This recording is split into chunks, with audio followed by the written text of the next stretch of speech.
What's up, fungal associates? Welcome to Completely Arbortrary, the podcast about trees and other related topics. I'm one of your hosts. My name is Alex Crowson, and of course, as always, the man himself, Casey Clapp. It's me, Alex. I'm Casey. Wow. Casey. Hold on, Alex. Oh, Casey's taking a nice sip of Bud Zero. I got so excited that I could drink, quote, beer again. Yes. Because I got 0.0% alcohol exactly. beer. Because for anyone who doesn't know, Alex, you are now 4 years sober. 4 years. Just recently, you reached that maximum of 4, right? Yep. Yeah, I sure did. Congratulations. Thanks. I'm feeling pretty good about myself. Mm-hmm. It's probably the thing I am like maybe not most proud of, but like the coolest thing about me from my perspective is like, I don't drink alcohol. I haven't for 4 years. It's not like any amount of time to be sober is impressive. Yeah. But it's not like, I stopped drinking last week. It's like 4 years. That's an investment. Yeah, it is. It's an investment. And I think it's kind of like you taking control of your own kind of culture where you're in a culture where alcohol drinking is prevalent and almost expected. New York Times did a thing about it where like it's almost like the thing that makes everything function in a social situation half the time. Yeah. And so she's like, if somebody forgets the booze, everyone's like, oh shit. Yeah, it's like, oh, this party sucks. Yeah. It's like, well, do you really like those friends to begin with if the party sucks because there's no booze? Good question, Casey. So anyway, I think it's very much a social saying, hey, you know what? I know who I am. I'm going to make this choice for myself. Yeah. Because it does go against the flow of society for better or worse. Well, thanks, Case. Yeah, it's true. Every morning I wake up and I say, you know what? I am better than everyone else. Yeah, I also say that. I wake up and I'm like, Alex is better. Hey, everybody! Welcome to the show. That was like our Conan opening monologue. Yeah, it's we true. We got a great guest tonight. Yeah, we got a great guest tonight. It's the Great American Lager. Casey, we've got a wonderful tree to talk about today. Of the group of which I'm a big fan, Casey. This is the Leyland Cypress. I love cypresses. You didn't know this about me? I had no idea. We've been talking about this shit for 4 years. You didn't know I was a cypress boy. We are in for a treat. Ooh, I'm excited about that. But hey, we got to talk about this Leyland Cypress after a break. But before we take a break, did you know that this show is completely run through the kindness and generosity and support of our listeners, our dear fungal associates, Case? That's right, Alex. Whether you are listening to the ads, which we know is arduous but very helpful. Yes, every time I talk with someone out at the old internet or the old arboretum, not the internet, the opposite of that. Yeah. I was like, hey, who's here listening to my podcast? And a couple people raise their hand. I'm like, great, thank you all for listening to the ads. Yeah. It's a funny joke. But it's also reality because we depend on that ad revenue, and we really appreciate everybody doing that. And anybody who's bought a piece of merch, we've got a beautiful merch store, Case. We really do. That's arbortrarypod.com/merch, ARBORTRARY pod.com/merch. Search for Completely Arbortrary, and even if you spell it wrong, you'll find us. It's true. Google's figured us out. And hey, the best way to support the podcast is by becoming a Treemium member at arbortrarypod.supercast.com. There we have a couple of different options. You can gift a subscription. You can sign up for an annual account so you don't have to worry about paying every month. You get bonus episodes. You get ad-free listening, Casey. You get a monthly discount on the merch store at all times. And most importantly, IMO, you get access to the Cone Club. That's right. Every month we get an illustrator to illustrate a cone or a flower or a leaf. We get it printed on a beautiful sticker, and we send them to you in your physical mailbox. That's right. In fact, I think we should say two things, Alex. One, we just got confirmation that one of our in-the-works merch items is just coming along great. Oh, lovely. We're very excited about it. We can say what this is, right? Yeah, I think so. Well, we just kind of hinted at it, you know. I think we have explicitly said, Casey. All right. Should we continue to hint at it? Yeah, I just like hints.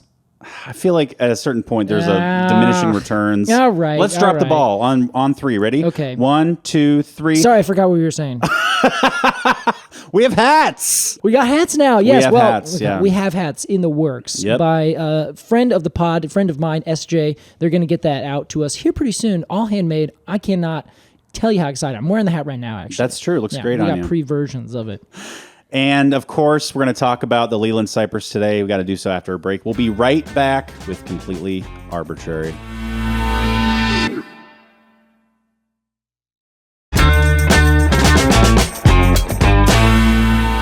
Welcome back to Completely Arbortrary. Today we are talking the Leyland Cypress, scientific name. Well, Alex, that's a good question. Do you want my answer or do you want somebody else's? Yours. Cupressus X Leylandii. Wow. Uh-huh. The X is a hybrid. Correct. Denotation. Yes. Exactly. That means cross. So it is a hybrid. We're going to talk about that because we're going to talk about it. That's Wow. it. That's all I'm going to say right now. Chekhov's X. Yes. Nice. Okay. This is very good. Well, Casey, let's imagine, as we do every episode, Yes, that you and I are in Leyland, California. we're in Leyland, California. Okay. We're assuming these trees All right. grow. Okay. And we come across some Leyland Cypress. Hey, their namesake. Let's ID jeez. this tree. Okay, first off, I'm very happy with everything about how this show is starting. I want to say that now. Interesting. Yes, I thought you'd think so. The Leyland Cypress. What to say about the Leyland Cypress? It's an evergreen conifer. It's in the Cupressus family. As we have given a little bit of a hint, it is a hybrid. It is a hybrid between two species of tree that are native here on the West Coast. One is the Monterey cypress, which is Cupressus macrocarpa. To others, Hesperocyperus macrocarpa, meaning it is a new world, so to speak, cypress tree. Interesting. Yes. So again, this is all going to be extraordinarily scintillating. I promise. Oh, Casey knows. Alex is like, I need to go change into my pajamas. I hate this already. Doth protest too much. Doth insist too much. This is why I'm kind of tickled right now. You have no idea what we're going to be getting I'm into. scared now. I know, but you were so happy going into it, Alex. That's what What happened? This is going great. Yeah, I'm having a great time. You will also have a great time. Don't worry. This is nothing. There's no imminent, doom ahead. It's going to be great. I appreciate it. Okay, the other tree is the Nootka cypress. Nootka. Yes, which other people call the Alaska yellow cedar. Yes, we've covered this tree. We sure have. Yes, we did it yes. last June, in fact. Lovely. So the reason that I have changed multiple things about all these things is, as other things know, because now this is just essentially a long-form advertisement for my book. Sorry, everybody. Oh, yeah. No, in my book, my new tree D book that I'm putting out, I did a lot of research on a lot of these trees, and the Alaska yellow cedar is classically neither yellow nor strictly from Alaska. It grows in the mountains all the way down to California. Yeah, yeah. So it really, it's fine. Like, we have Oregon this thing when it also grows from, California to Canada. It's a common part of common folk taxonomy. Exactly, yeah. But there's also, this movement of, changing the names of things. Yes, yeah. And so the scientific name is, Calotropsis nootkatensis now. Of the Alaskan yellow the cedar. Alaskan yellow cedar, yeah. Yep. Now that means that it's the Calotropsis from Nootka. So I would rather call it the Nootka cypress. Okay. Anyway, we're going to talk about that later as well. Wow. Yes, there's a lot of funny stuff happening So here. many pins in this episode already. Yeah. Watch your step. Better take some of them out before I get impatient. Well, let me give you a description as you asked previously. Yeah, let's ID this tree. Yeah, we're here in Leyland Cypress. We're here in Leland, California. I haven't told you a damn thing about this thing. Thank you. So this is a tree. It's a hybrid between those two species. Okay. It is a big tree. It grows to easily 100 feet in not a lot of years. But generally, I would guess you could probably find it about 75 feet or so tall. But there's a lot of different varieties, cultivars. Some grow tall, some grow wide, some grow skinny.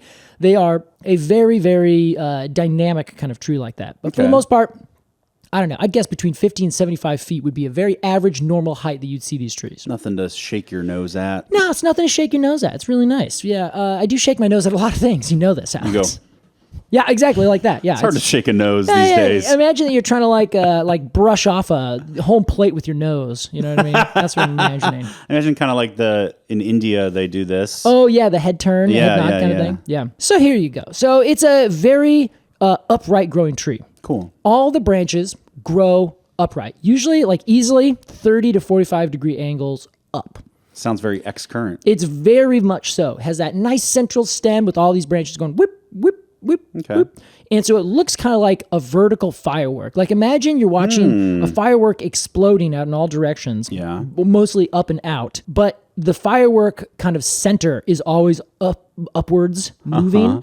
So you just kind of see this constant like chapow, chapow, chapow, chapow, chapow. Interesting. All the way up. That's what it looks like to me. Cool. Looks like a elongated exploding star. That's very obscure, but I like where Thank you're you. going. All right, I appreciate this. Yeah. So they have, of course, scale-like leaves because naturally this is a hybrid between two plants that have scale-like leaves. So of course it's going to be the same. Now the cypresses, generally speaking, have perfectly scale-like leaves that most of the time don't overlap, and that makes them look essentially like diamonds. But you have two diamonds on the left and right, then two diamonds on the top and bottom. Yeah. And then they just kind of tuck nicely into each other. They don't overlap. Okay. Yes. Now that would be the case for the Monterey cypress. Okay. But the Alaska yellow cedar, the Nootka cypress, that is a tree that actually grows with a little bit more overlapping and more just slightly raised tips of the leaves. So the very top point of that diamond kind of pops off a little bit. I'm kind of imagining like stacking like chairs Okay, that yeah. have a little bit of a lip on their back, you know? Yeah. That's totally fair. They kind of just pop out ever so slightly. But then the other way is like stacking chairs at 90-degree angles back and forth. Yeah. It would be the same. So stack a bunch of chairs that have a little bit of a lip on the back of the back, but you're stacking those 90-degree angles to each other. Yeah. All right. Another That's on obscure, par with your perfect thing. firework exploding Yes. star. Thank you. Yeah, we're getting here today. I want someone to like do a drawing of what we're talking about and see if it looks Oh my anything God. like what we're describing. That would be incredible. Okay, yeah. If you're an artist out there, we're gonna give you a bunch of stickers if you draw both of our metaphors. You have hundreds to choose from. Yeah, too. exactly.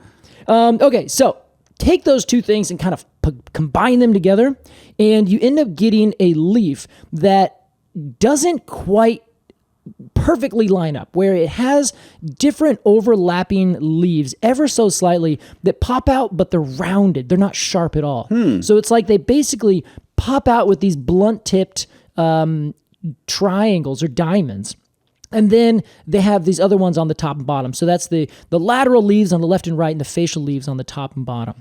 They have no stomatal bloom, so they're just kind of different shades of green, dark green, light green, dark green, light green. And the edges are light green, so you get this kind of scaly, almost armored looking pattern going down these little tiny twigs. Cool. Yeah, so they're very beautiful, and they're usually a dark green with a lime green kind of on the outside. But there are cultivars that can push that in either direction. I feel like something interesting about the way you and I look at plants differently. Yeah. So you just made this very intricate description, and then I looked at a photo and I was like, yeah, that looks like cypress needles. Yeah, there you go. Yeah. But to me, it looks very like average, but It does, yeah. It goes to show if you look a little closer, there's details in every plant. There are details in every plant. And Alex, this one is ironic because it actually almost has no details. So you say it looks like an average cypress? Yeah. Well, famously, there was an episode of 99% Invisible that talked about averages. And the United States government was like designing an airplane seat, like a pilot's cockpit. Okay. And they said, okay, let's take measurements of all of our pilots and then average them out, and we'll build an average size cockpit, and it'll fit everyone, right? And it turns out it fit no one. Yeah. Because everybody, to make an average, everyone's just a little bit off, right? So when you put it all together, it fits 0 people exactly. That's so funny. Oh my God. So they ended up, actually, that's when like the adjustable seat and everything really became, because like, great, we can design it average, but then give it an ability to move, like give a kind of standard deviation, so to speak, if we're talking statistics. Have you seen that photo, that artist's rendering of, quote, the average man? No. They studied like hundreds of thousands of faces of men.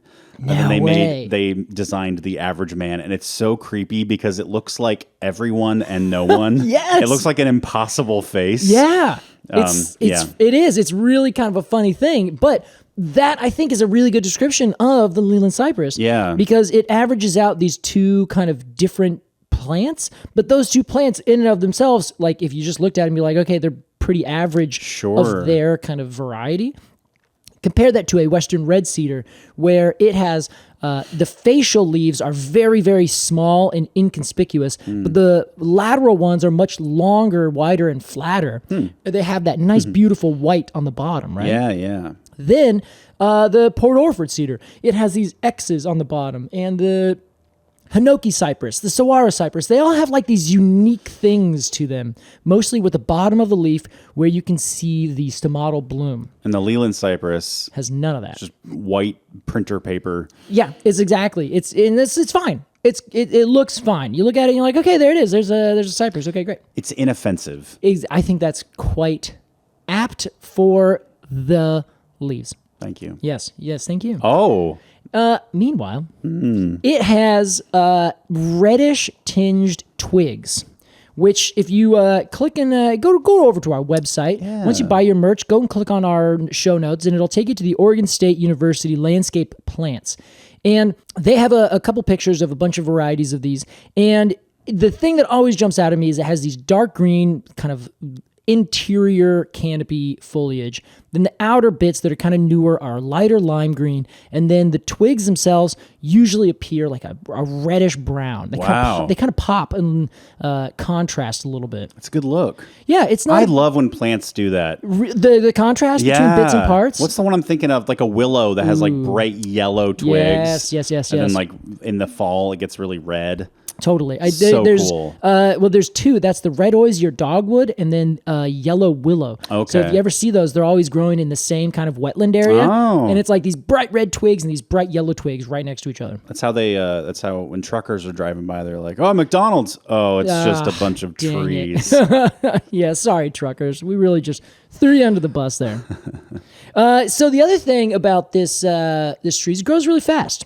Interesting. I read that there is one example that was up at the University of Washington Arboretum. And I remember these trees, and they were cut down in 2016 because one of them fell over. And they were all 100 feet tall. And they were 65 years old. Oh.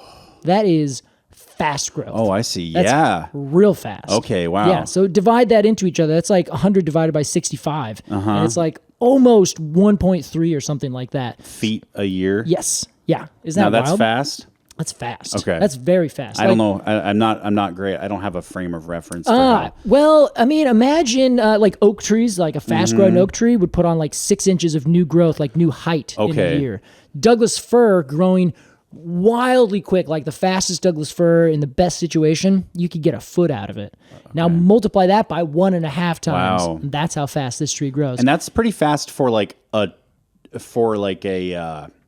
cypress or like a conifer, oh yeah, right? 100%. I feel like other trees, I know bamboo's not a tree. Yes, but I see where you're going with this. Yeah. Same Or thing. like willows, you know. Yeah. Cottonwoods famously grow Yeah, very totally. fast. You know, what is it? I mean, eucalyptus grows really fast. Like, there's a lot of trees that can grow fast, but generally the faster growers are like, The biggest showers. yeah, you're exactly right.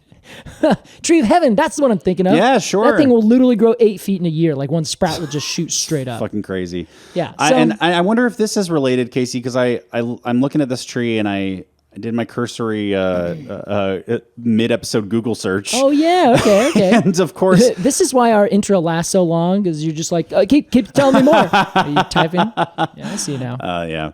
And I see that almost every hit, unless you really deep dive, is this tree commercially. Yes. And is that to do with our topic today? I don't want to Actually, no, not dig this up time. the lead. Okay. Not this time. But yeah, it has a bit of a arborvitae complex, Yes, it does. both in look and commercial practice. All right. Well, last thing I'll tell you about is the bark. No one cares. It just looks like normal cypress bark. What about the cones? The cones are interesting. They are rare. They don't often happen because this is a hybrid. So hybrids, like we talked about, a couple weeks ago with polyploidy, if you have a hybrid that does not have an exact match of numbers of chromosomes, then it becomes a triploid. So it has 3 sets of genes. So 3 plus 2 or 4 means that it essentially is not viable. So it won't actually create viable offspring. It's like a mule. Okay. You take a horse and a donkey, you breed them together, and their offspring is sterile. Mules can't reproduce? No. Alex, no. This is news to me. Yes. Oh my God. Yeah. A mule is a hybrid that explains between a horse a lot. and a donkey. Yeah. That was a horrible donkey sound, but that's what I couldn't do anything better. So the cones are rare. You don't see a lot of cones on these. But when you do, they are a perfect individual match between the 2 parents. Wow. They have, they're about maybe a half an inch, maybe a little bit bigger most of the time. And they have a little teeny tiny spike on the middle of their umbo. So this is in the cypress family. So they have those peltate scales, a nice circular globe-like cone. And the Alaska yellow cedar, the Nuka cypress, has a small cone that's maybe about 1/3 of an inch, maybe a little bit bigger. And it has these sharp spikes on each middle of the cone scale. Armed umbos. Yes, I don't really think we can call these umbos actually, because those are almost very specific to pine species. I got you. Okay. Yeah, but it's exactly the same thing, where just the end of it has that spike. Then the Monterey cypress has a bigger, like kind of sub golf ball size cone. Okay. Very circular, and it's very smooth. It doesn't have any sharp spikes on it whatsoever. It's a very lovely little cone. It is hilariously simple how you take 2 trees and you put them together, and it's like the middle of all of the characteristics. Yeah, it looks really funny. Yeah. It's the exact opposite of like an apple, where you put 2 together and you have no idea what you're gonna get. This is very, very specific. Hey, you know what? If you date the Leyland Cypress, they're really going to show up for you. They're not going to blow you away. Wow. The chemistry is fine, but he's also boring. He's so boring. Casey, so boring. Speaking of boring, let's get on to our main topic here. Speaking of boring, let's do the rest of our podcast. I got you good. Yeah, you sure did. Well, so the other thing, the thing about this tree, it grows with a lovely mixture of its 2 parents. As we talked about a couple weeks ago, polyploidy creates what we call hybrid vigor. You remember that discussion? Yeah. Where basically everything is just supercharged. It grows way bigger, way faster. Totally. Appears to be a more vigorous and fit individual. So this happens with this guy as well. Okay. So it grows upwards and out like it's one parent, which is the Monterey cypress. It's a cypress tree, so it just shoots up, and has these very upright growing branches. Then it also has a ability to get really large, like its yellow cedar parent. Yeah. And it also has less tightly packed foliage, which is also very similar to the Nuka cypress parent. Cool. So it's got this great mixture of qualities, but in this case, Alex, its qualities are shit. Oh. This tree is one of my least favorite I ever run into. Wow. All the time. Exciting. And I have 2 bones to pick with it. Drag him. Oh, thank you, Alex. And the first one is all of the taxonomic upheavals that I was hinting at earlier. Oh no, this is a taxonomy confusion episode. Yes, and I'm really excited. I'm really excited to like take you through this maze, but then like walk just a little bit faster so I can just like, Alex, over here, and then you'll see me, and then you'll take a corner, and then I'll disappear past the next one, and now my voice is going to be coming from every direction at once. I feel like I have dreams like that. Yeah, I think you do. Casey, where are you? Oh, I'm just in my room. Alone. Okay, Alex. Now, before we get too far, I want to give you a quick little history about this tree. All right. Way back when, there was a bunch of seeds that came off of a Nootka cypress. Okay. And this is in 1888. And they planted these seeds, and several of them came up looking very different than what they were expecting. Because they were expecting it to look like the Nootka cypress, which is this skinny and very droopy-looking conifer that grows way out here in the lovely mountains of our west coast. Sorry, where is this taking place? Oh, this is all in England. This is at Leighton Hall near Welshpool. Of course. Yes. But many of some of the... Yes, haven't we all? So they ended up finding that like 6 of these were very different. Okay. So they ended up growing these and then ended up finding, talked to another guy and all this other history that we're not going to get into. They ended up going to Q, and Q was like, yeah, this is a hybrid. And then they figured out the pollinator was what was then Chamycyparis nootka-tensis, what we now call the Nootka cypress. Okay. And That was the father figure. yes, and the seed parent was Cupressus macrocarpa, the Monterey cypress. Oh. It goes a little bit further down south in California, in the world's tiniest places. They are like, if you sneeze, you miss their native range. Oh, sure. So the seeds that they got, they thought they were getting them off of a Nootka cypress, but they were really getting them off of this hybrid? No, they actually, what I just told you was the second cross. The first cross, those two things were opposite. So they got a cone with seeds in it off of a Nootka cypress, planted it, and then it ended up growing really strangely because a Cupressus macrocarpa was just down the way and pollinated it. Oh, wow. Okay. So there's these 2 crosses, and I'm sorry I skipped over that. That's on me, Alex. No, it's okay. So I also... Getting history and timelines described to me... Oh, yes, that's true. ...is like... hellish. It's really bad. But it's only because of the way my brain works. But I'm here for it. Like I'm not upset. Honestly, I hate this only because it's how I am. Anyway. No, I'm with you, and I'm not going to spend a lot of time on it. I just wanted to give that quick kind of thing. This is what we call a garden origin hybrid. Wow. Where there are the natural hybrids that would occur when 2 ranges overlap, and then you can get the just okay white fur. Yes. Or I'm sorry, no, the just okay gray fur. Yes, that's right. Which is my term for the hybrid between grand fur and white fur. Yes. Proper. The gray fur. Yes, the just okay gray fur. The just okay gray fur. It's not grand. So this is a garden hybrid where these 2 trees would never have actually crossed in a natural way. So put them together in this garden and poof, you end up getting these crosses where you have 2 different individual situations that were, let me see, it was about 20 years apart. You had one where the seed parent was the Nootka cypress, and the next one, the seed parent was the Monterey cypress. Yeah. So we know that they can go back and forth. Okay. So one can pollinate the other. And so you're like, okay, great, that's cool, moving on. They ended up taking this and just running with it. This tree was used for everything. They're like, oh my God, it grows so fast. It can become a big tree in no time.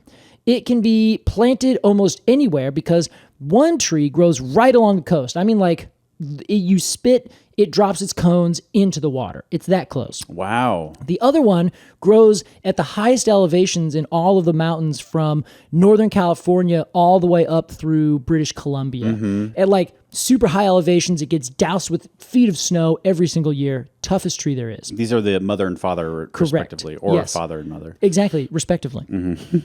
So then the hybrid can be planted right next to the ocean. It can take all the salt spray in the world. Wow. You can plant it very far inland where it gets much colder, more continental, because it can take those really, really tough cold conditions. Mountainous. You can plant it in the mountains if you want. Wow. You can walk outside, you can spin it around in a circle, and you can point at a conifer, and it might be a Leyland Cypress. Wow. They grow so fast, and they grow very well. So that, when you add in the famous idea of capitalism, you end up getting a tree that grows very quickly and you can sell very quickly. Sure. So great. 30 seconds later, I have full-grown trees and I can sell them for $3.50.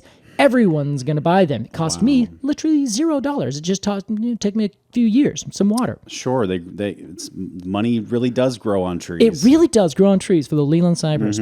So it grows, it has all these great characteristics, and people started to plant them as hedges where they'd say, hey, I really want a hedge because of this lovely, my neighbors, they suck. I really just don't want them I don't want them to see me. I'm going to be back here naked a lot, and I don't want them to know that. It's very specific. I'm spitballing here. I'm just coming up with ideas here. Yeah. So anyway, so they would be like, hey, I'm gonna plant what historically would be a yew hedge. Sure. Yews grow so slowly, but they take hedging very well. Or hawthorn. Or hawthorn, if you're doing it further out and you're not having an actual fence, you want to keep your animals in. Hawthorns are great because they're really pokey and nothing's gonna cross through. Yeah. So then years go by and people start planting more evergreen species. They grow a little bit faster, like the arborvitae. They plant 30,000 arborvitae right next to each other in a matter of 200 feet, and boom, you got yourself a hedge. It's going to grow up. You got to maintain it, but they grow, medium slow. Okay. So you can go out there and be like, okay, I'm going to prune that off, and you're going to call it good. Okay, there you go. Wait a couple years. Okay, I'm going to prune that off. Okay, you're good. It's functional. It's functional. It grows at a nice pace, but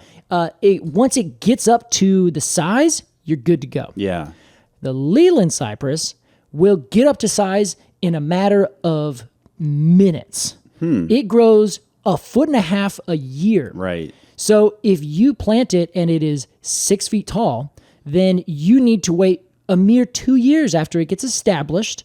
Then it will be growing 3 feet every 2 years, and it will essentially double its size from being 6 feet in a matter of 4 years. Wow. Something like that, if we give it a little time to establish. Sure. So it grows extremely fast. So people are like, great, I have a hedge like that. It's done. And there's my hedge. I don't need to wait. That's immediate gratification. This tree does everything I want. It still feels like a long time to wait, though. You're Yeah. like, man, I fucking need a hedge. Well, it's all in comparison. Yeah. Right? Yeah. In 4 years, you'll have one. Oh, shit. Yeah. Okay. So, well, imagine that you plant it and then you go have a child and all of your focus is on that child. So, like, those 4 years pass in no time, I right? suppose so, yeah. But here's the thing. This comes along with it, Alex. You're not focused on this hedge right now. You're having a child. So you're focused on all these other things, Alex. And you turn around after 4 years and your hedge has exploded in size. Okay, yeah. It is now what you planted very close together to make it happen as quickly as possible are now 4 gargantuan trees that are taking over your backyard. First problem I have with this tree. It's a little too good. It is a little too good. I Yeah. think that's a fair way to put it. Yeah. They grow too fast. They grow too fast, and everyone plants them in the same way that you plant a arborvitae hedge. Sure. Which I have disdain for. Now, this is arborvitae Well, you hedge. say that, Yes. but okay. I've seen you behind closed doors kissing a picture of an How arborvitae. dare you? I'm trying to ruin your reputation. Everyone does this. I tell someone I don't like apples, and I start taking pictures of apples. Carrie did this. That's true, yes. Yeah, I don't like it. Well, anyway, so that's one of my biggest beefs of this. Is Okay. that this is the quintessential immediate gratification. Give me exactly what I want when I want it. The tree says, "I shall oblige," but it's one of those deals with the devil where you don't know Yes. exactly how it's gonna bite you afterwards. The monkey's paw. Ah, there you go. Whatever that means. Yeah. That's one of my biggest issues with this tree. I think that's totally fair. I think it's like, it's too much of a good thing. You want a fast growing thing. It's that was really fast. Yeah. It's now I don't have a backyard anymore. I have these huge trees, Got these and giant it's trees. too late to cut them. Yes, because you didn't keep up on it 100% every year. 'Cause you're not twice a going year. to. Now, I did let you know that there is this little thing about taxonomy I wanted to cover. Yes. This is my second big issue. This is with point number tree. 2. Yes. Okay. Now, this is exciting. a Casey issue. I don't want to put this on anyone else. I love a scientific name as much as anybody. But this has gotten absolutely overboard. Wow.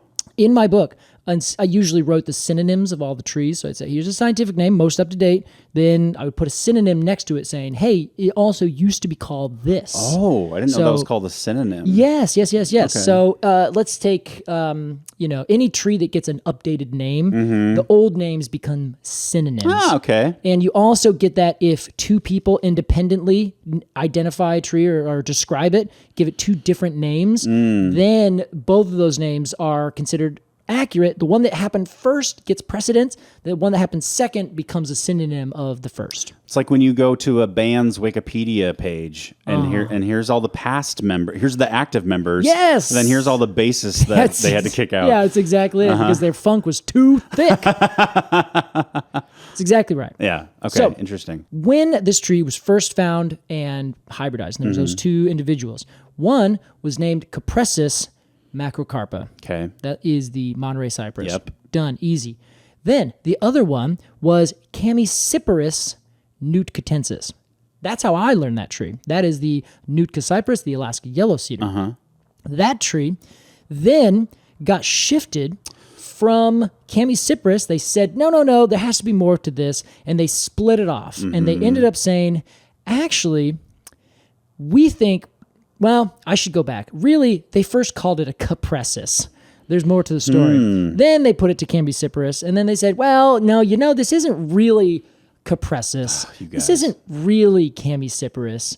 This is its whole new thing. So they called it Calotropsis. Okay. And for a spell, they even called it Xanthocyparis because, again, someone else named it at some point, and so they had like all these weird names that they had to choose from. So they ended up choosing and sticking with Calotropsis nutecatensis. Which is how we know it today? That's how we know it today. Okay. So when we are doing hybrids, Alex, that little X in the middle that means cross, if it is the same genus, so you cross two different oak species and you get a hybrid oak, then it would be Quercus X, whatever that name is. So the first name of the binomial will stay the same as the parents. Correct. If they're both the same. If they're both the same. If they are different, if there are two different genre, and they then cross, what they do is they put the cross at the beginning. So it's X, then the genus, but the genus name is a smashing together of the two other genres. I was going to ask if it's hyphenated. It's not hyphenated. It's like a portmanteau. Exactly. That's so dumb. So when you have Cupressus macrocarpa from the south and you have Cypress nutecatensis from the north, it becomes X Cupressocyparis leylandii. X Cupressocyparis leylandii. Correct. Woof. So then you're like, okay, great. Well, now that actually has changed. So now it's no longer Cypress. Now it's Calotropsis. So now it has to be something that has tropsis at the end. Oh, but wait, it's also no longer Cupressus because all of the Western Hemisphere cypresses were, in my opinion, erroneously split off, and now they are Hesperocyparis. Oh. So Hesperocyparis is all of the Western species of what we used to call Cupressus, or the normal cypresses.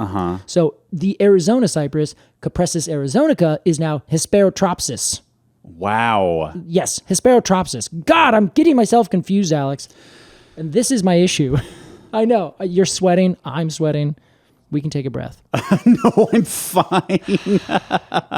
Am I following every word? No. Am I getting the general theme that things are messed up here? Things feel messed up. Yeah. So now the official name for this is Hesperotropsis X Hesperotropsis leylandii. Oh, it's Hesperotropsis twice? No. Sorry. Oh, I'm sorry. Just X cross Hesperotropsis leylandii. That is fucking wild. Because the first one has gone from Cupressus to Hesperotropsis or Hesperocyparis, and then the other one has switched from Cypress to nutecatensis, and now Calotropsis. And guess what? The whole issue with this whole thing, don't tell me, is that the fact that these two trees are in different genre should indicate that they are very, very, very much not similar species. They're not closely related. Sure. If they are not closely related, they should not so easily hybridize.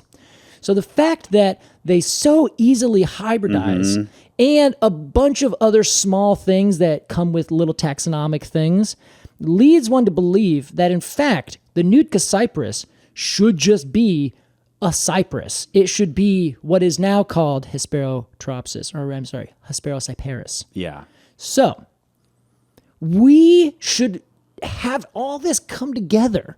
So it should just be, and in my opinion, there shouldn't be this H1. It should all be Cupressus.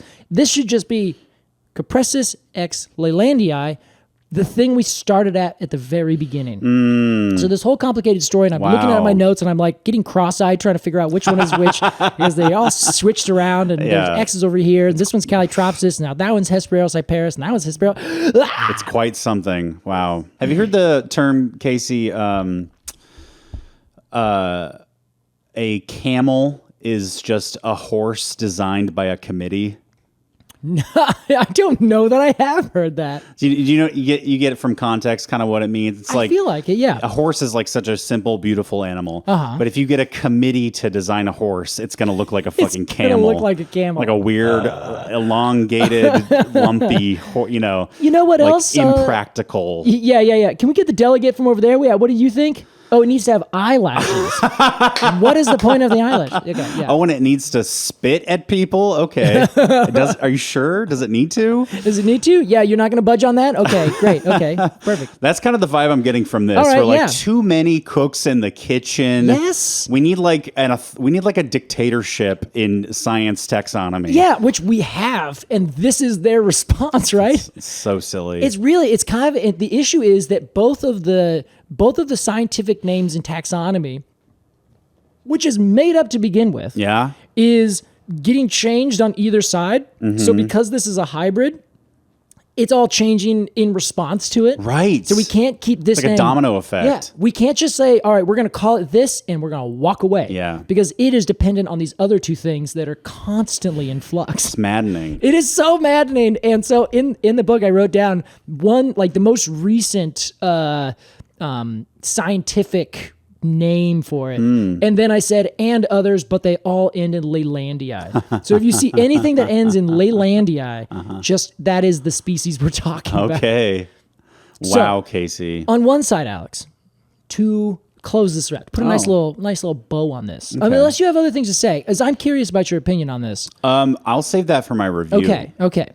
So, I hate that this tree has such complicated taxonomy that changes all the time. It's very annoying. Yes. I don't mind, as I said, a taxonomic nut to crack. Sure. This is just too much. It's a bag of nuts. It's a bag of nuts, and Oh, you're just a bag of nuts. it's just a bag of nuts. We got to start using that. So this taxonomy is it's just outrageous to me that they have split these over what is just essentially a clade, you know? So in pines, Alex, you have the soft pines and the hard pines. You have That's right. subgenus Strobus and Pinus.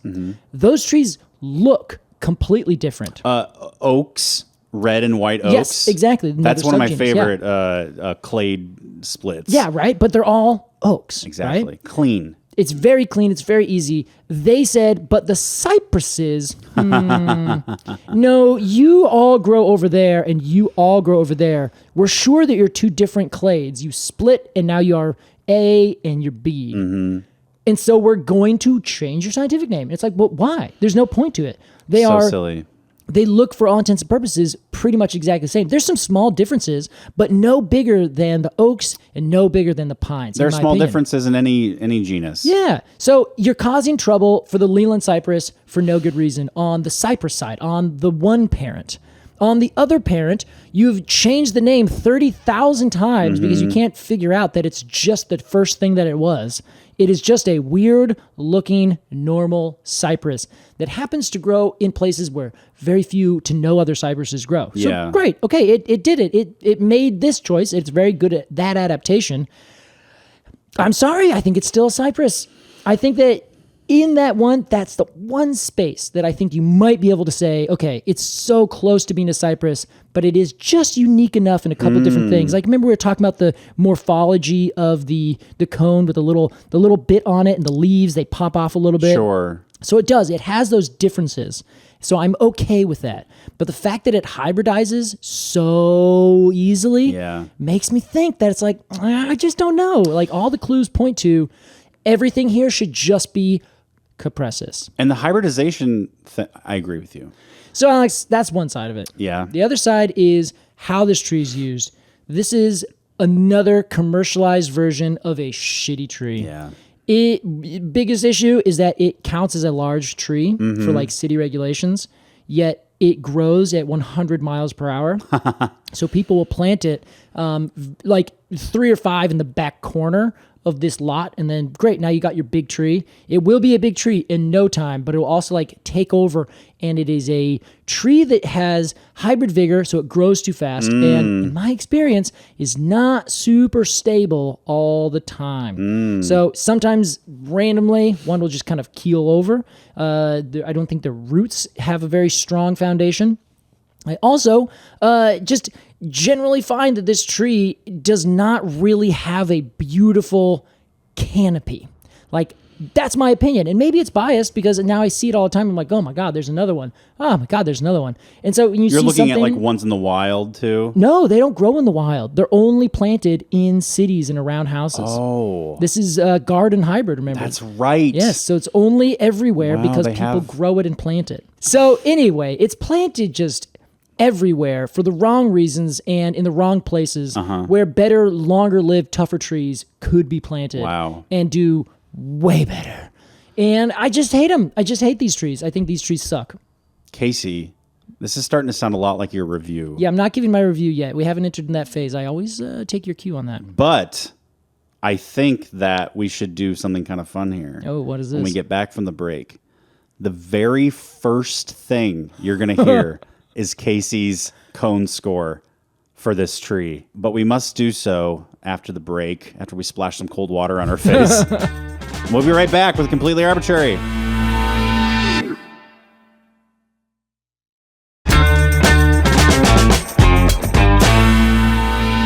.9. Welcome back to Completely Arbortrary. As you just heard, Casey has rated the Leyland Cypress 2.9. 2.9.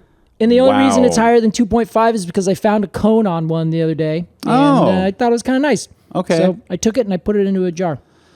That is exciting for your collection. It is. It's very exciting for my collection. I'm Especially very happy with it. something that's rare. Exactly. It's the only one I've ever seen, and the only other one I thought I saw was very small, so it was a completely different thing. But it might have just been a different cultivar. I don't know. It's kind of like the Gengar card I just ordered. Exactly, Alex. Yes.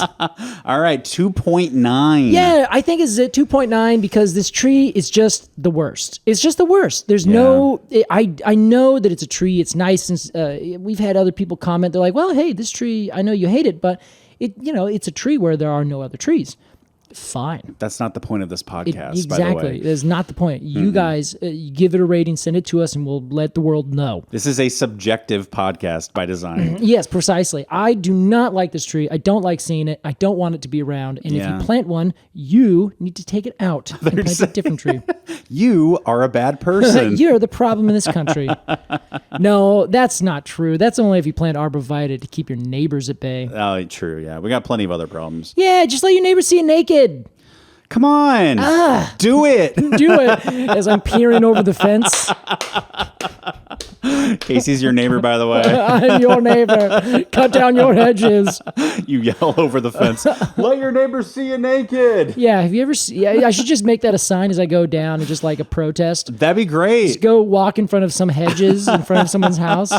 Let your neighbor see you naked. You're the problem of this country. This hedge sucks. Oh my God. 2.9. I'll say brown copper cones of honor. Sure, that's fine. Yeah, Are they still golden cones? I think we still should do okay. golden. That's cones. why it's a low Yeah. score. Okay. Exactly. Yeah, because if it was like bronze, we could move that up a little Sure, bit. 'Cause I it's worth understand. less, Right. right? Okay. Yes, I'm now so we're on the sorry. same page. 2.9 golden cones of honor for the Leyland Cypress from Casey Yeah. Clapp. Case. Alex, what do you think? It was such a starry-eyed beginning to this podcast. Let me say this. The story of it, Yeah. very interesting. Okay. An interesting story does not a great tree make. Agreed. I disagree with you on one point here, Case. I think the full-grown state of this tree is quite handsome. Huh. I think it looks like the head of a spear. Oh, all right. You know, it's got this nice straight form. Yeah. And it's got kind of that I like when cypresses or cedars do that thing where they just look like a giant tube with a little pointy top, you know? Yeah, okay, yeah, that's It's fair. like a condom or something.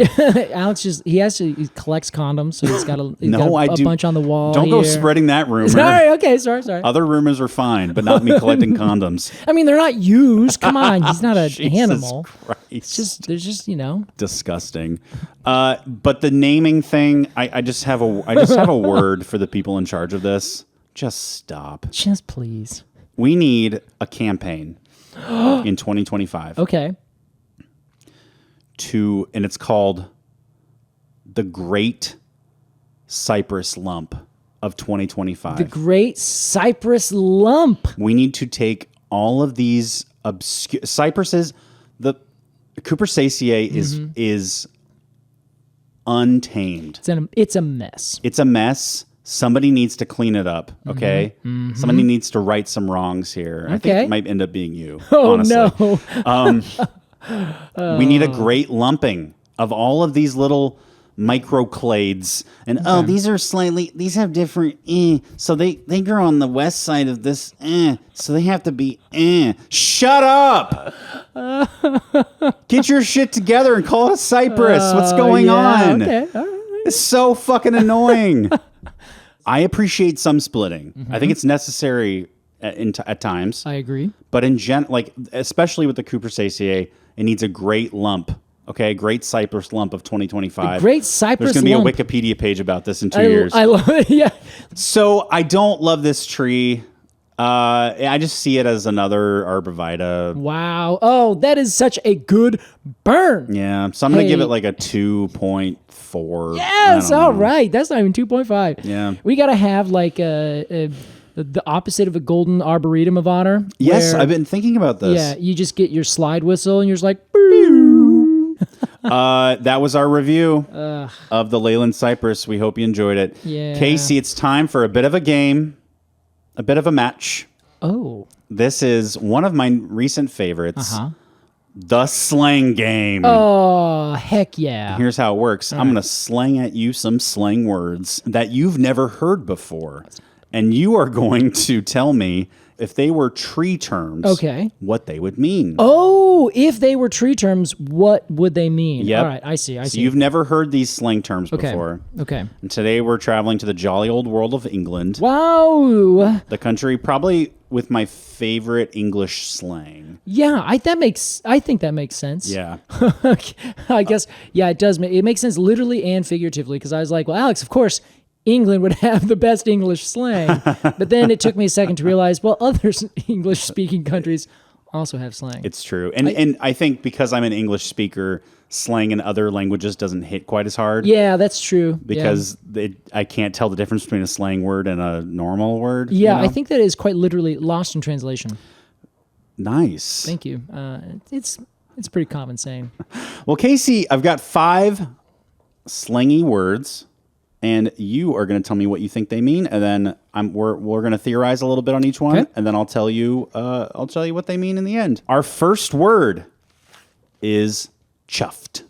Chuffed. Can you use it in a sentence? No. Oh, would that ruin the whole thing? Okay. Yeah, I think you're a smart guy. You would pick up on some context.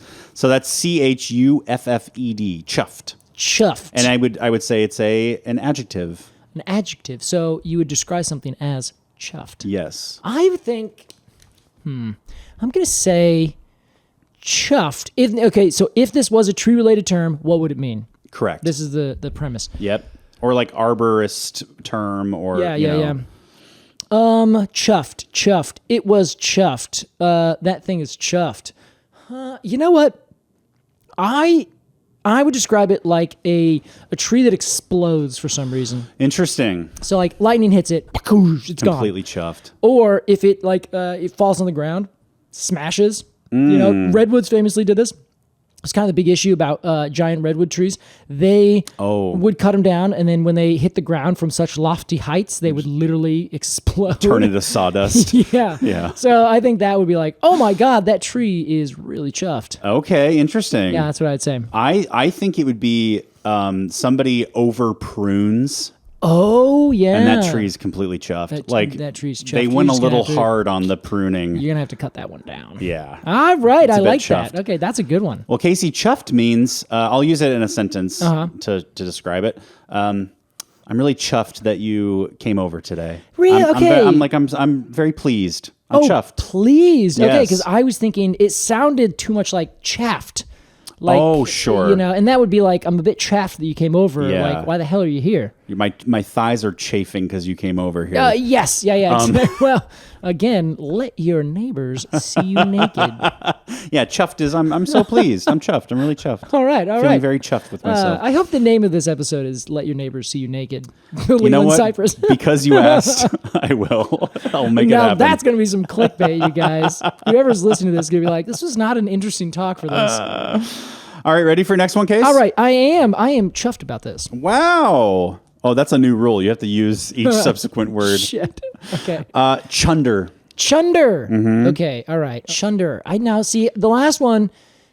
Well, not really. I was thinking, I'm kind of thinking like a portmanteau kind of thing where you have, I am chase and under. I am chunder. Sure. You know what I mean? It does sound a bit like that. Do you want the Okay. type of word it is? Like adjective, verb, noun? No, not this time. okay. Not this time. Chunder. I think, chunder. I was chunder. That one's hard, Alex. Yeah. The cha is really throwing me off. Chunder. Okay.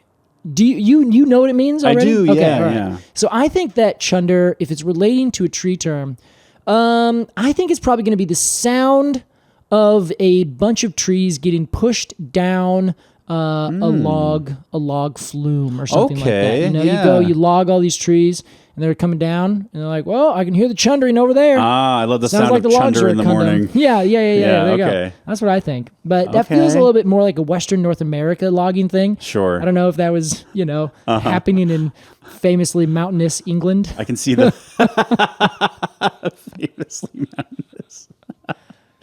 Well, I think chunder is a material made Okay. by an arborist company Oh. that you kind of spread on. Maybe it's like mycorrhizal. I see. Like a fertilizer, a or something. soil amendment, Yes, amelioration yes. kind of It's just situation. a big bag of chunder. All right, and yeah. kinda spread it out. Yeah, give me that bag of chunder. Yeah, Okay, right. I see. All right. Chunder is a verb, Casey. To chunder. It means to throw up. Really? To Yep. throw up. Spent all night chundering. That actually, I can see that. Next one, Okay. skive. Skive. Skive. Skive. I think that's going to be a. Okay, so it's not tree related. My initial thought, but that is a high five. You give a five in the sky. When you're climbing a tree Skive. with your cutting partner. Well, see, that's the thing. It doesn't have anything to do with trees, but that's the first thing I thought of. Sure. So I'm gonna have to go back and say something else. Okay, so skive. I think that's gonna be like the term for sending something up. Oh, So sure. like you're on the ground, I'm up in the tree. I'm like, hey, skive me that chainsaw, would you? That's great, And Case. you'll be like, all right, cool, and you'll send it up the rope. It comes from sending something sky high. Skive it up. Yeah, that's what I think. Skive it up. Mm-hmm. Okay. I would say skive. I actually like yours quite a bit. Yes. Can I piggyback? Yeah, I think so. I'll say I agree with that. All right, cool. That's lovely. Done. I'll use this one in a sentence. Today, I think I'm going to skive off work.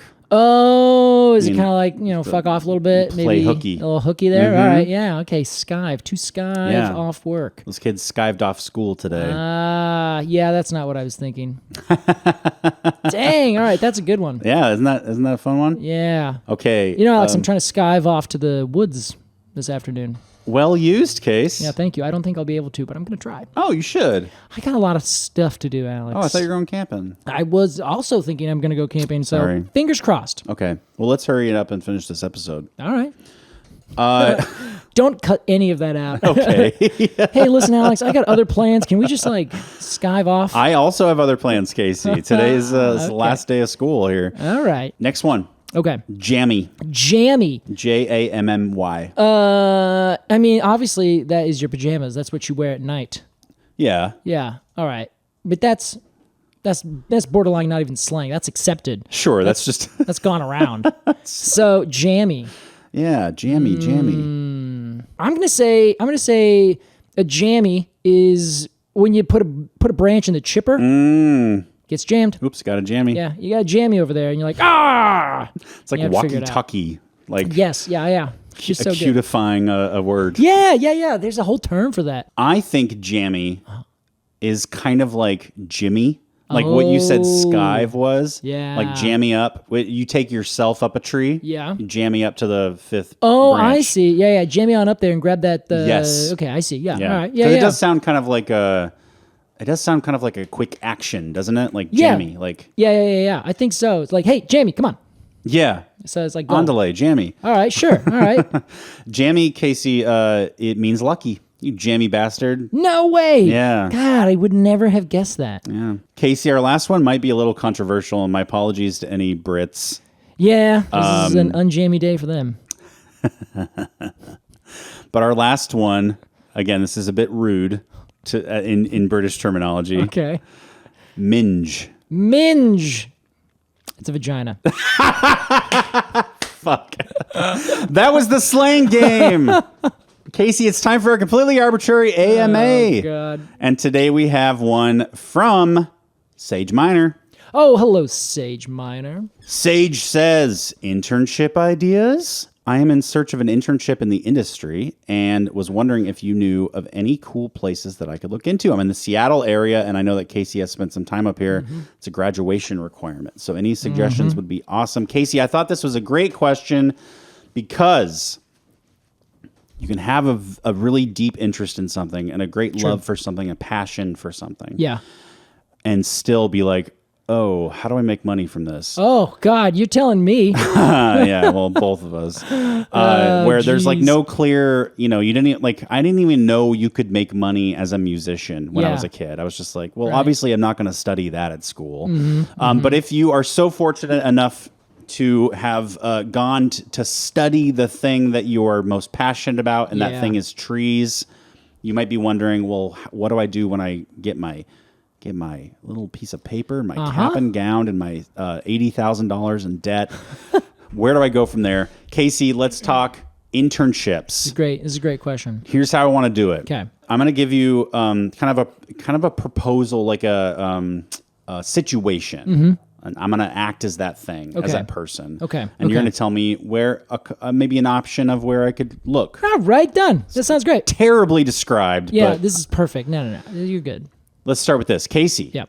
I am studying forestry. And I want to be out there. I want to be up in the trees, cutting down dead limbs. I want to be hauling those trunks into the chipper. I want to be you be getting those jammies out. I want to jam me up on there and jam me up down. And I want to work with trees hands on every day. I'm a strong guy. Yeah. Great question, Alex. Thank you. So I would say if you're going to do that, the best way is if you're young and you're not necessarily graduating from, say, college, then you should look to join a youth conservation corps. Ooh. Those are, I think you might get paid for them, and if not, I'm pretty sure you do, but essentially they are young people. They're going out and doing projects, whether that's like trail building or creating new parks, or if it is getting rid of invasive species or restoration projects. It's essentially like, you sign up to get a small stipend and you go out and you do work. You just go out and, you do this manual kind of labor. Is it a similar thing to like Greenpeace, but for the environment? I don't think it's quite like that, because I think what you're thinking is Job Corps? Peace Corps, something like that, yeah. And there's a lot of them that also... Peace Corps, Greenpeace, that's a different thing, sorry. Yes, Greenpeace is that the activist group that goes out and helps keep dams off of our rivers and great stuff like that. Peace Corps. Yeah. Love those guys, all of the above. Yeah, so essentially, it is an opportunity for you to get out and get experience doing the actual work, but it is physical labor, so you're doing exactly that. A lot of times, though, you're not going to have the really big, intense machines. They're going to have someone a little bit more experienced and someone who knows how to use these machines backwards and forwards before they actually let you start doing that kind of thing. Okay. But there's another option. Cities, very often, a lot of the big ones, or counties, or soil and conservation districts, friends of trees, your tree planting kind of people, there are opportunities to get internships and volunteer opportunities for those kind of organizations that they will hire seasonal workers during the spring, summer, fall to make their numbers bigger as an organization and do a bunch of other small stuff that you only really need to do during the growing season. So Portland has a bunch of things like this all the time. What could you Google search? It would be seasonal horticulture work, seasonal technician, something like that. Okay, or maybe near me. Yeah, or look for it on an organization that you want to work for. So look up job opportunities. Seasonal specifically is kind of the big term there. Okay.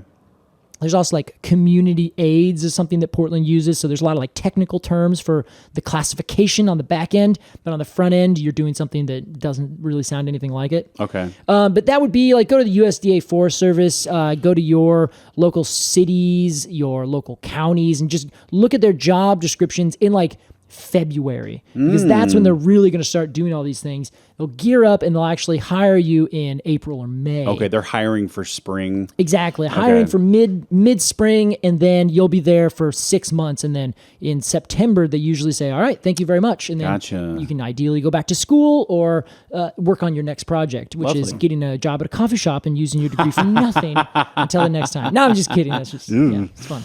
I wouldn't know anything about that. Casey, my next character here is really interested in tree diseases. Ooh, interesting. They love rust and conks and decay, and they're not really, they don't love to be out in nature that much. Like if they're looking at something interesting, but they don't love manual labor. They don't want to haul shit. Yeah. They are more comfortable in a controlled indoor lab type environment. Okay.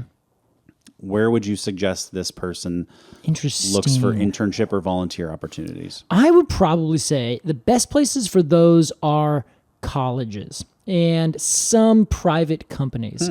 But for the most part, colleges will have need of lab technicians. And lab technician is kind of the general term for someone who just does the grunt work of, do all of these pipettes from these things over to these things and split these things up, do all this small little tiny preparation work that needs to be done to do all the tests, and then the professionals who really know what they're doing would take those the ends of those and they would look at the results. But you can at least observe what's happening in there. Exactly, and get a feel for. And everybody who is kind of in those higher up positions where that's their job is to do that work, they love to have an interaction with people who are trying to learn. As long as you're earnestly trying to earn. If you're just there just because you're like, well, I just got to do this, then no one's going to really have a good time. You're not going to have a good time. They're not going to enjoy it. But for the most part, if you're like, hey, I'm interested and I really want to learn and I want to put all of what I've already learned into action, they're usually like, hey, sounds great. Okay. They're eager to teach you. And if you're eager to learn, you're going to pick it up real fast. Totally. People who are passionate, professionals who are really passionate about their job, love talking about it with someone else who seems really interested. Exactly. You probably see this all the time being a musician, where as soon as you talk to another musician, you're like, oh, yeah. And you guys can communicate on a level where other people are like, oh, I don't know what they're talking about anymore. And we both just light up because we're so excited to talk about it. Exactly. Yeah. So that happens with that, any kind of technician all the time. And the other thing, the other option would be working with a private company, because there's a lot of private companies and extension services, but those usually go through universities that have these kind of testing capabilities. Okay. And a lot of times they can also provide this kind of back end experience, because that is a job that no one really knows about and it's not very glamorous. Sure. So often people who want to do that, you haven't really found someone who's like, hey, come on, we're hiring. It's more like, hey, we just got to fill this. So is anyone here? Is anyone here? So I think if you reach out to different companies, tree care companies, some of the big ones, or you could look up, definitely call the extension service and say, hey, what do you guys know about this? Because they are full of resources, and they could say, go call these people. That might just be a good answer to this question. Yeah, I think so. Call your extension service. Yeah, for any questions. Yeah, they are so helpful. There's a person who's reached out to me a few times talking about some trees, and she called the local extension service in her county, and they sent out a master gardener to go assess her tree that had just died to see what was wrong with it. Wow. And it's like, that's a free expert coming out to look at your tree and give you diagnosis. That's amazing. If you hired me, I'd be like, oh, great, $300. I'm just kidding. It would be quite that much. But, you charge for your time, because that's how you make your money. For people who work at the extension, they're like, no, I don't. This is either a hobby, or I'm a volunteer, or I already get paid to just do my job. They're this on is a part of retainer it. or something. Yeah, exactly. Yeah. Okay, cool. So there you go. I would say call those companies or call those entities. Lovely. Now, lastly, I love trees. Love to talk about them. I'm not really rugged. I don't like to do manual labor. Sure. I'm not really interested in kind of the super minutia of trees, but I want to know, my general terms. I like to talk shop about trees, but mostly I'm sort of an entertainer. Okay? Interesting. And I like to walk, like whenever I'm walking out with friends and I see an interesting tree, I stop everyone and I say, oh, look at this. And I show them, see the bark here? It's doing this interesting thing because it's this time of year. And I want to show people around maybe like an arboretum or a botanical garden and just like kind of have fun with them and teach them a thing or two about trees. Interesting. Yeah, with a bathroom nearby. Obviously. This is a tough one because I don't know that you can get a very like a usual kind of job doing this because what that is ultimately outdoor education or outdoor science education, that kind of thing. And it is really difficult to get into one of those positions because you have to have education experience, writing curriculum and organizing and coordinating, people who are going to be doing all that work. Okay. It is something I actually applied for this kind of job at Hoyt Arboretum years and years ago and quickly realized, well, I'm completely unqualified for it because I don't have any technical education experience doing all that kind of stuff. But the thing that I found that I could work really well, because you described a young Casey Clapp just now, is volunteering. That's really what I did. I would volunteer with Hoyt Arboretum to lead different walks. And I'd say, hey, if you want me to do more of these or you're interested in this kind of thing, go tell the Arboretum. Volunteer with Friends of Trees or Friends of this park or that park or something like that. Okay. These kinds of groups. Again, they don't count as technical internships or something like that. Sure. But what they are is networking. And this is one of the things when I was younger and first dipping my toes into things, everyone's like, yeah, you just go meet them. Just you're supposed to network. And you go to conferences and it'd be like coffee and networking. And I'm like, what the hell does that even mean? Ugh. Exactly. I had the same response, Alex, I promise. Mm-hmm. But slowly but surely, I would hear someone and I would just introduce myself and say, hey, that was a really interesting talk. I'd love to hear more. And then, you would exchange cards is the classic thing in these kind of places. And then I would go and see them later. They would remember me, or then maybe I give a talk and then they'd watch it and say, hey, that was really interesting. So I'd put in to do different talks of things that I was interested in. I would volunteer to lead a tree walk at Hoyt Arboretum, and people would hear about it and be like, hey, okay, this guy does that kind of thing. Or I would put in proposals to speak at conferences or at technical events of some kind or with a professional society. They're always looking for people to put on new courses. And of course, how are you going to get your foot in that door? All you have to do is just propose it and then plan it and execute it and then do your best. And then they'll pay you for that. Yeah. Now, will they pay you to do it again? If you did a good job, yes. If you did a bad job, no. But regardless, you got the experience. Exactly. And so you can learn from that, say, okay, here's what I can do better. And here's how I can make a better PowerPoint. Oh, that PowerPoint was way too long. I talked too much. Let's pull that down a little bit and kind of focus it in. You end up learning, and all these people who watched you, they get to know you. Then they reach out to you and say, hey, you taught that course. I'd love it if you could teach a course like this to, my crew or something like that. So volunteering first, and then just putting yourself out there and say, hey, I would love to teach a course somewhere with anyone who's looking for volunteers to do anything.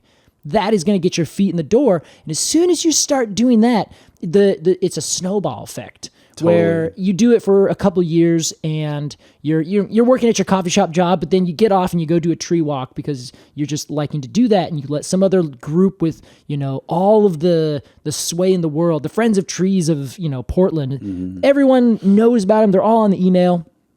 You can just say, hey, great, hi guys, thanks, I'm really stoked, and they will tell everyone to go out and then come to this tree walk. Totally. And then people will recognize your name, even though you just let it. You didn't do anything in terms of getting the people there. It's exciting to start to see those kinds of things pay off. Yeah. And I will say a theme of this whole thing is a willingness to do something before you feel like you're ready to do it. Yeah. Because you probably never will feel totally ready if you never do it. True. But if you do it once, not ready, the next time you might be like, I'm kind of ready. And then the time after that, you'd be like, I think I'm ready. And then the time after that, you're like, I'm ready. Yeah, you're like, I can do this with my eyes closed. But you can't like think your way into being ready. You just kind of have to plunge in and do it. Yeah. And I would also say one of the things that at least worked for me was just going out and doing it and not even having this like, I'm not really ready, because you're never going to learn and become ready unless you just put yourself out there. And so it's always that like get your college degree and get experience kind of loop, where someone's like, well, we need someone who has experience doing this, so we can't hire you because you have no experience. And then your response is, well, how the hell am I supposed to get any experience if no one hires me to get that experience? You get to make your own experience. Yeah, exactly. So that's why volunteering and just putting yourself out there and saying, I would love to do this. And even they're like, yeah, we'll give you $100 to lead a tour. You're like, sounds good. That's better than nothing. I would have done it for free. Totally. Yeah. And then once you get out there and you just throw it out there, having the state of mind to be able to say, okay, what worked? What didn't work? What can I do better? You don't have to wait for someone else to tell you that. You can do that yourself. Totally. And then just keep on refining it. Oh, people laughed at that joke. That was a good joke. Oh, no one laughed at that joke. Oh, I put my foot in my mouth when I said that. Don't do that anymore. It's all that kind of thing. Yeah. Reps. Exactly. Get your reps in, but everything will end up paying off over time. I absolutely promise you that. Yeah, I think I agree with you, Case. Like, if you is true, it sounds a little corny, but it is true that if you just keep going, you will get better and things will like start happening for you. But if you quit, that will definitely never happen. No, yeah. If you never start, also. Yeah, true. Great question, Sage. Great question, Sage. Good luck out there. Also, get on listservs. Anyone, Forest Service, City Portland, there your you local go. county, Yeah. they always put out things that say, here's new hires. Including the Completely Arbortrary newsletter. Go to our website and click on that newsletter button. Yeah. We send one out about once every year or so. So don't worry about it. I think you and I have both said to each other, hey, let's get a newsletter out. And we're like, yeah, that sounds good. It's just like, it's that one task that just like keeps getting put, like we have stuff to do. Let's also make a newsletter. And then that just gets kind of carved off the side of our to-do list and goes floating into the ocean. Yeah. Then, we go and we throw we cast our net out, we pull it back in. We're like, for sure this time. Yeah. And then we, of course, other things come up that we need to do. Yeah. Thank you, Sage, for your question. If you've got a question for us, hop on that Completely Arbortrary Premium. Become a Premium member today. Support the podcast and get a lot of cool things in return at arbitrarypod.supercast.com. Casey, Clapp. Alex Crowson. What a nice time we've had. We did it. This tree sucked. Yeah. Sorry. Sorry, guys. Sorry. I'm not sorry. I'm never sorry. That's your... I've never apologized for anything. Nah, he doesn't. Famously unapologetic. Good for you, Alex. The irony is that I'm the opposite. I'm sorry I said that. Casey, I hope you get to go to the forest. Oh, God. Thanks, Alex. Me too. And I'm kind of going to my version of a forest, which is... I'm going to my friend's house with a couple of pals, and we're going to build a Gundam kit. Oh, that's right. You're going Gundam style today. I remember that. It's my first one. I'm quite excited. Hey, everybody. We hope you enjoyed today's episode. We'll be back next week with another one. Thanks so much for listening to Completely Arbortrary, everyone. We'll see you next time. Bye. Goodbye.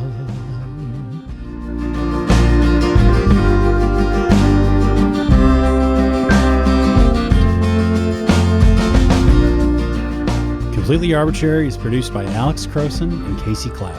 Our artwork is by Jillian Barthold, and our music is by Aves and the Mini Vandals. If you want to support this podcast and become a Premium member, head over to arbitrarypod.supercast.com. Thanks for listening.